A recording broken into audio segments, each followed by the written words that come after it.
So there are some subtle hints to Maya Su's identity, like always being in a position to manipulate the situation, and her Alliance uniform missing some features as pointed out on Samori Haku's page. Personally, the biggest one is that she claims to be with Alliance intelligence, but doesn't seem to know what a Mako is. Maya Su reveals that she worked for Cerberus, but has gone rogue since the Elusive Man is indoctrinated. Then she reveals this. Why not come to me? We could have worked together. In a way, we did. I'm the one who put together all those dossiers on your suicide mission. The collector base? The MacGuffin? There was the Solarian Doctor, the Asari Justicar, the Quarian. Nice to have finally met you, Charlie. Charmed. So this is one of the reasons why I refer to Maya Brooks as Maya Su. Because not only was she the true mastermind behind this plot, but she was also the one responsible for the big selection screen of Mass Effect 2. There's no reason for this revelation because it ultimately means nothing. We also get no explanation as to what Maya Su's goals are, or how control of the Normandy with a Shepard clone are going to help her achieve these goals. It's just implied that her goals are that of Cerberus, but feels like Mass Effect 2 was a mistake because Cerberus had Shepard recruit aliens to help with the suicide mission. More than anything, you can chalk up the Elusive Man's choice to recruit aliens in Mass Effect 2 to put Shepard's mind at ease so they'll work for Cerberus. I can understand it being a matter of difference of opinion at the moment, but in the long run, Cerberus never recruits aliens again in the games. You don't ever see anything but humans wearing Cerberus armor, and the most Cerberus does with aliens is experiment on them with Reaper tech. As General Lucas brought up, how did this Shepard agree with her if they were asleep? Something else I've noticed that Shepard never tries to convince the clone that they should be working together to save the galaxy. It's mentioned when they first encounter the clone, but they never try to convince the clearly brainwashed clone. We should work together. No! Threaten my cult! Kill the heretic! Maya Su explains the plot points. What was the point of it all? All we really wanted was your Spectre code. I got Shepard. Spectre access accepted. But then you survived the hit and insisted on bringing your damned Asari into it. So I had to tie up loose ends. I have to ask, why did Maya Su hang around with Shepard after they survived the hit, only to give them more details? The arms dealer. Elijah, it's me. We need to talk. What the hell's going on? I swear if those guns get tracked back to me... They won't. As we saw in the flashback, Maya Su just walked into Khan's panic room with no problem. So much for him being paranoid. So she really had no need to work with Shepard to get to Khan. It's not like she didn't want to get spotted on camera since there are cameras everywhere, meaning she would have been recorded entering the casino and exiting.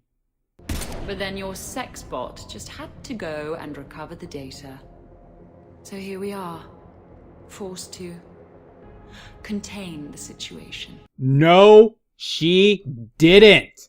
First of all, you decrypted the wiped hard drives. Second, even if EDI had decrypted them, the only information that was on the hard drives was a receipt for lots of guns and an atlas. There wasn't any details on what the mercs were planning to do with them.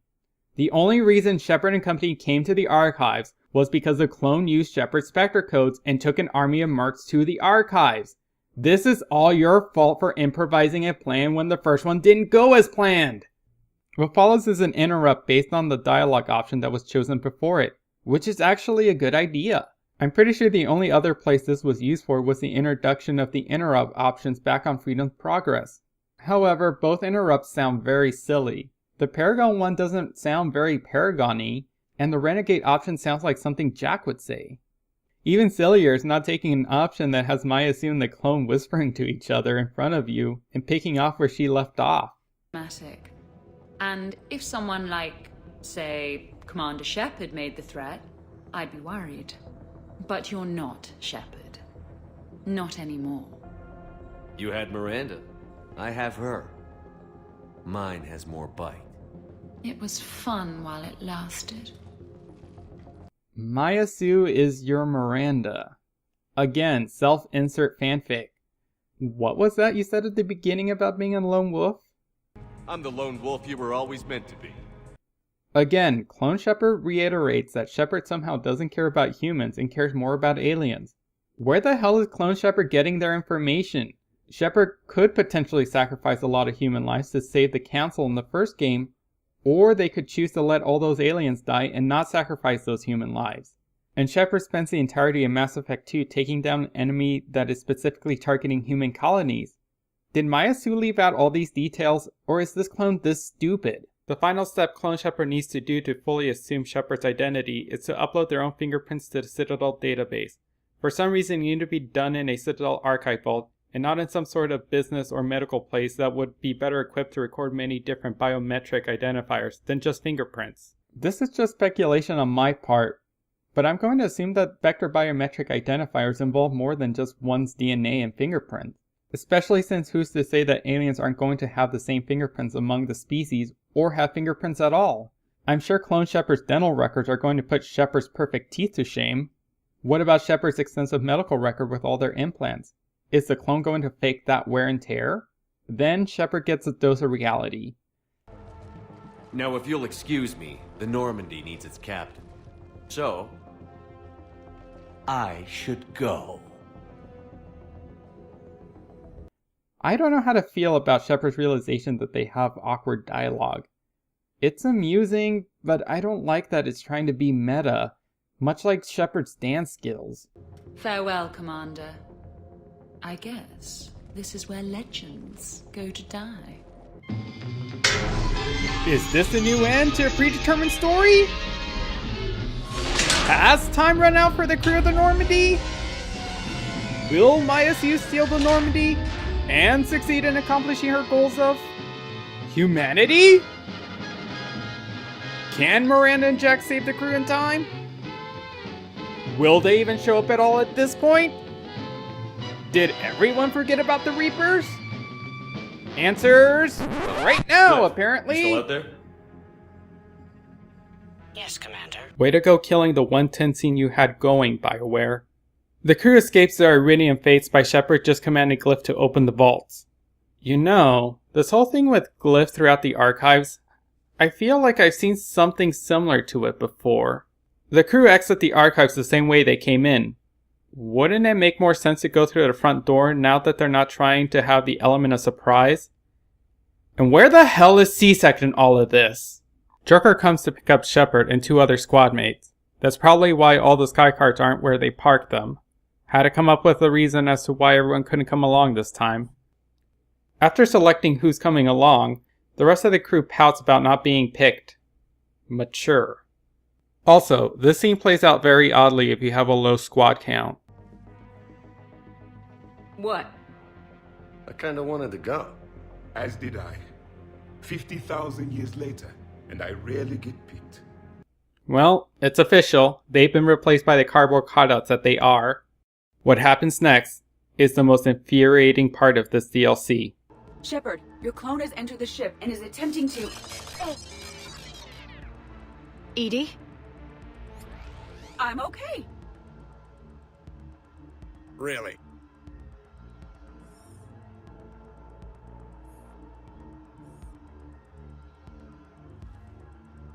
The clone has disabled my control of the Normandy, as well as all sensory input. I cannot lock her out or counteract her commands. What? What? You wrote yourself into a corner and that's the best you could come up with? Do I even have to go into how in Mass Effect 2, Joker gave full control of the Normandy to Edie? It's not like Edie was disconnected, since Adam states that he tried to disconnect her from some processes, but Edie wouldn't allow him to. Hell, Adams and Donnelly can argue about Edie and her relationship with the Normandy, and Shepard can state that Edie can control the Normandy with her thoughts, making an analogy that the Normandy is like her body. This idea is reinforced in this DLC by Edie if you bring her along to retake the Normandy. I'm going to assume that parts of Edie's basic programming were installed on the Infiltrator bot, which is why she's able to function while her true self is turned off. But what was stopping Edie from contacting herself before and either locking down the Normandy or flying away where the clone couldn't board? You can argue that the clone jammed communications in the archives as seen when Shepard tried to order a lockdown. But what about after the crew escapes from the archives? Edie is linked with herself and is aware about what's going on, but doesn't do anything about it? Adams couldn't disconnect Edie, but some random group of mercs can? Maya Sue might know how to do it being high up in Cerberus, but if the Elusiman scientists weren't able to, how could she in that time frame? This is the quintessential of lazy writing. If you didn't bring Edie along, it'll get mentioned that she's been shut off once Shepard is aboard the Normandy. Instead, one of your squadmates will bring up being able to prove that Shepard is the real Shepard, but the other will counter that since the clone changed the biometrics in the Citadel database, that they wouldn't be able to prove that. Again, I can bring up the fact that Shepard died and was rebuilt with cybernetic implants, while the clone has no such trauma inflicted on themselves. I would argue that there's probably some other places that would have such data, such as at Alliance headquarters, but most of those places are probably in ruins. However, wouldn't Dr. Chakwas or Miranda have that information? Even Dr. Michelle has that information. Also, I'm sure Hackett could always do a only the real Shepard would know the answer to this question test. Or, check Shepard's Prothean cipher. The crew get to the docks and have to fight their way to the Normandy. And I have to admit, this is a really nice environment to play through. Albeit a small one. I guess it just takes me back to the days of the first Mass Effect, where you had to physically take Shepard to Normandy to get aboard. When we want to take off, there's a half hour of pre-flight checks. They just gun the engine and go? Most of those checks are just to make the captain feel better. I don't get this line. Is this supposed to be a reference to how long it would take to go anywhere from the Citadel in Mass Effect 1?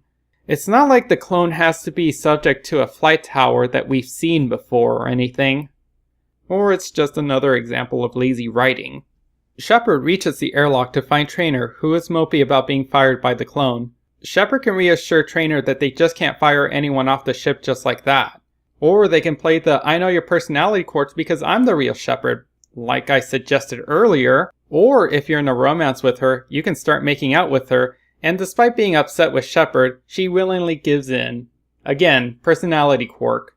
Apparently, Traynor wasn't smart enough to question why the clone Shepard was hanging out with a group of mercs. Traynor explains that she was there because she worked on the retrofits on Earth. Was she the only one working on the repairs? Engineer Adams worked on the Normandy retrofits, but he's not around, nor is anyone else? If everyone has left at this point because the repairs were done, then what was broken in the first place that could be repaired in the span of one day? I would think that basic maintenance, let alone repairs, on a very advanced and specialized ship would take longer. So the airlock is sealed, and Traynor suggests an emergency escape hatch that I have to question its location. Shouldn't an emergency exit be placed somewhere that didn't rely on the same path, or located next to the regular exit? The hatch has a manual lock located on the other side, and one of the crew will suggest using a precise Mass Effect field to trip the lock and unlock the hatch. Then, Traynor turns on her toothbrush, and we cut to the crew crawling through a duct at the disbelief that a toothbrush saved the Normandy. Traynor uses her toothbrush to unlock a hatch on the galaxy's most advanced spaceship, which allows Shepard to save it. This is the point where anyone who has been taking this story seriously has given up hope for this plot. The squad fights on the CIC. Whoa!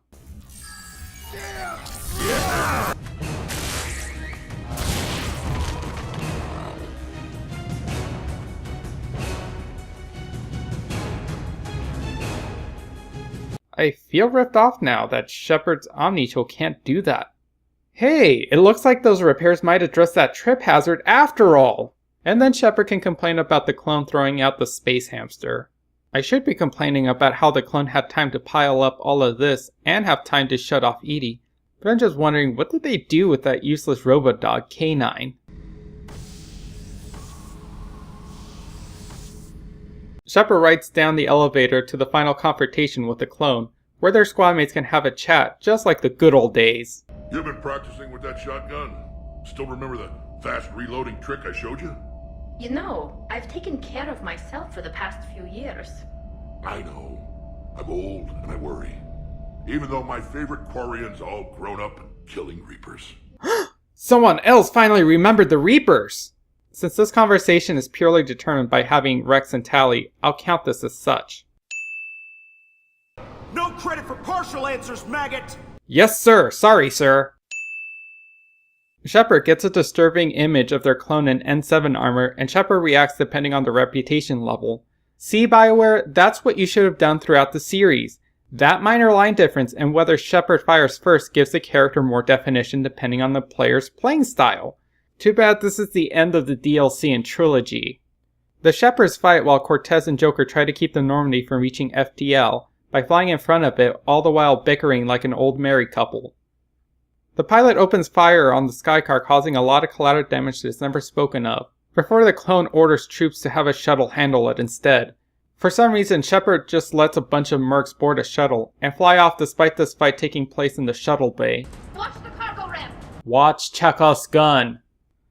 The clone uses Metagel to bring up their armor and shields back, extending the fight. That's a big disconnect from when Shepard uses Metagel, as Shepard doesn't get their shields back. Why does the clone with no wear and tear have armor for health? And why does Metagel heal armor? If BioWare wanted to make this boss fight harder, why didn't they give the clone health, armor, and shield bars a la Mass Effect 2? Why don't other enemies ever use Metagel? During the fight, insults are exchanged. I am Commander Shepard! Are you kidding me? Conrad Burner is better at being me than you are. Damn sushi face! My team is just as good as yours. A team? You have minions, and you're running out. I can win this war. All you have are the vain hopes of a tired old man. This tired old man is kicking your ass. You're just cybernetic, scarred, worn out Cerberus tech. You know where I got those scars? Veros, and Novaria, and Vermeer, and Ilos. At the Collector Base, and Palaven, and Tuchanka, and Ranos, and Thessia. I earned these scars protecting the galaxy. You got yours from a petri dish. You're a figurehead. A decent soldier with a lucky streak. Then how come you want to be me so badly? I'm taking the Normandy back. And honestly, I'm doing you a favor. Because you don't have what it takes. I'm Shepard. Do you hear me, asshole? I'm Shepard! No. You're not. The clone knocks away Shepard's gun with an incinerate. Incinerate's an engineer and infiltrator ability. Clone Shepard's supposed to be the same class as the real Shepard, and this Shepard's a Sentinel. Shepard activates cutscene power to the max mode again, and starts to beat the clone's face in before Chekhov's gun goes off.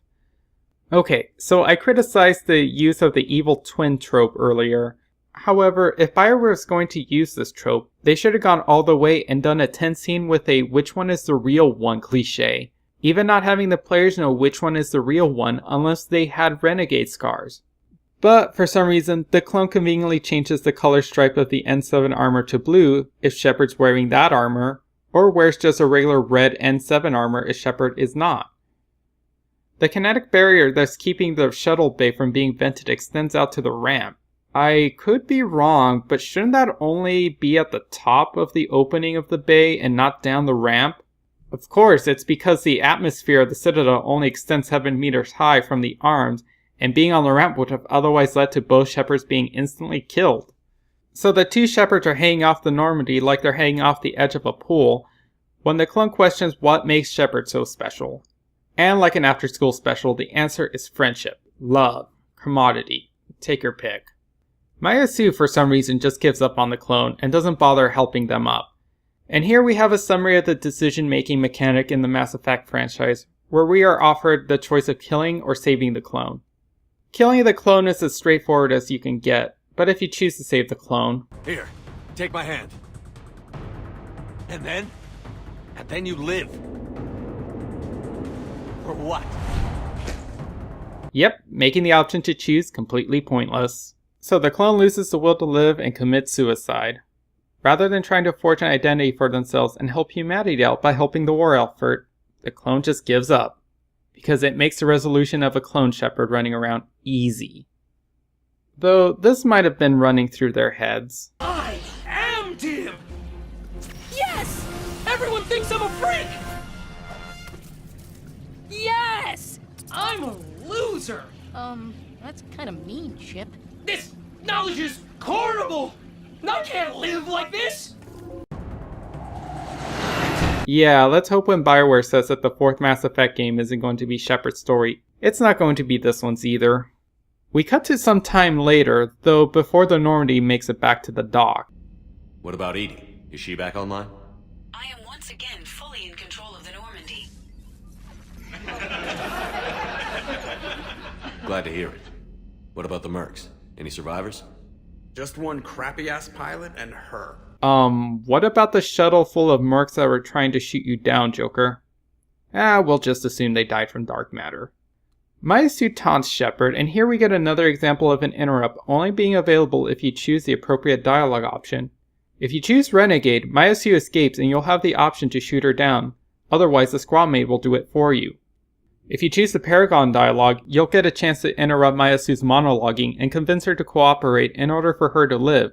Otherwise she escapes and the squad mate will automatically shoot her down. Again, small touches like that should have been in the game in the first place. And really, Omni cuffs? That's just stupid, and that's the only time we ever see such restraints. Regardless of the choice, this is the last we see of Maya-Su. However, despite stating that she's off to be interrogated for intel on Cerberus, saving Maya-Su doesn't result in a pointless war asset, making the only other major choice of this DLC completely pointless. And like any bad action movie, C-Sec has finally shown up. At the very end. The rest of the crew meet up at the Normandy, Shepard having lied about Joker picking them up since they arrived in C-Sec shuttles. Only to leave the Normandy, Shepard proclaiming that they should have a real shore leave, thus concluding their grand adventure, and what a tale it was! And yet, it's only the lead-in to the real reason why this DLC gets a free pass despite the ridiculous plot. I feel like there's something missing, but I don't know what could have given me that idea. Oh well, must not be important. So, after a hard day spent fighting an evil clone, you know what comes next. A nap? Please, we party down. Yeah, a party, because up to this point in the entire trilogy, there has never been a reason to throw a party. Not a single one. Well, I gotta get going. Things to settle up before I head back to Tuchanka. Always fires to put out when you're in charge, right? Let me know if you want to hang out or if you're having that party. Well, I have important stuff to do, but I'll conveniently be around if you do have that party. See ya! Party, huh? Well, no pressure. No one's gonna make you throw a party. Alright, good idea. Let's set it up. I've channeled discretionary funds into your account for the purchase of any celebratory supplies, Commander. Why are you even here, Glyph? And discretionary funds for party supplies? And there isn't an option to say, no party, save the galaxy first either. Picking Shepard will think about it will just have Shepard say that they want to unwind by checking out the strip first. To be fair, you can choose to not indulge in any of the rest of the content, but we might as well take a look at what the rest of Citadel has to offer.